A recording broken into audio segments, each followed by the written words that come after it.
I'd like to close the chapter on an earlier video I did on this watch. I have it linked below, but long story short, it was a buying guide video I did where I discussed my experiences buying two old Seiko 6139 chronographs. And one of them I was able to refurb pretty well, but the other one, this one, was bought as a Frankenstein assembly from a flea market a long time ago, and this is a 6139 6015 from 1971. Now, basically, it was missing the proper bezel, and it had an acrylic crystal that was crazy glued onto the watch. It was a massive failure. And over the years, as I got more experience assembling and disassembling watches and learning more about 6139s, which I didn't particularly care about at the time when I got this one, it came with another watch that I did want, I slowly but surely dipped my foot into the water and got the appropriate crystal, and I was able to install it, got the appropriate bezel, and I was able to install it. Unfortunately, it didn't work right, and I'll pull up the picture on what happened. And as you can see, there's a substantial gap between the chapter ring and the dial, and I had no idea why. I got the manual, the shop manual, showing how you disassemble the watch. I went through every picture I could find online. I even annoyed a bunch of people who specialize in vintage watch repairs online, asking them for their advice, and no one could explain why there was a gap. So I set up an eBay search for 6139-6015, and I was hoping I could get another chapter ring. And I don't recall just how long it took, but eventually I found someone who was selling a case, crystal, case back, and chapter ring without the dial and movement. And I made an offer, it was accepted, and I ended up getting it. And the day finally came where I laid everything out, and I switched out the chapter ring. And lo and behold, everything fit. And as you can see, when the chapter ring aligns properly, there's a very, very tiny gap. But the most important thing is there's a hole in an opening in the chapter ring, and it's supposed to align with a little tab on the dial. And when that works right, the tachymeter is here, the 60 is aligned at 12 o'clock, and it doesn't shift. But in the older one, those two wouldn't align because there was like a space of at least 1 millimeter between them, and no matter what, it wouldn't hold. So yeah, you could wear it, but the chapter ring would spin around as you would wear it.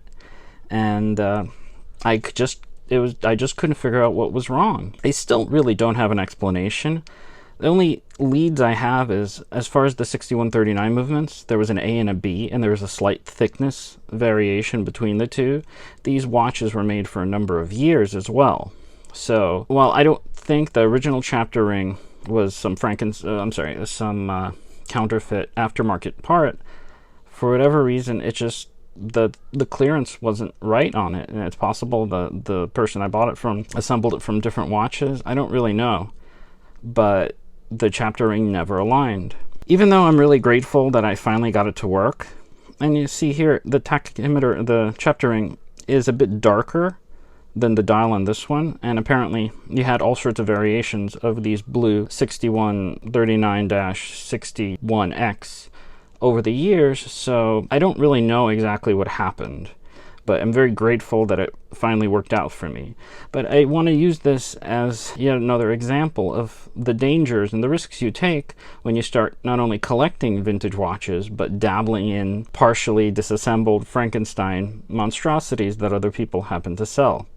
This takes experience, which you can only gain through time, and it takes money as you continue to burn through different watch parts that you stock up on. And it happened to work out for me, and it was a great learning experience that I don't regret.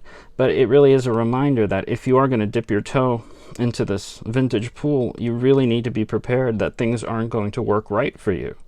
And it may take time, but if you view this as a learning experience, I think it works out to be really fulfilling. And now that I have everything working on this, knock on wood, well, technically I still need to get new gaskets for the chrono pushers, but aside from that, everything works now, and it really is a much more fulfilling watch because I'm the one who is responsible for getting everything back together again, and I learned a lot doing so. So I just wanted to close the chapter on that with this particular watch. If you search for these models, every once in a while you'll find especially a vendor or seller on eBay who's selling these, and the chapter ring is misaligned and there's also a gap. And I don't know.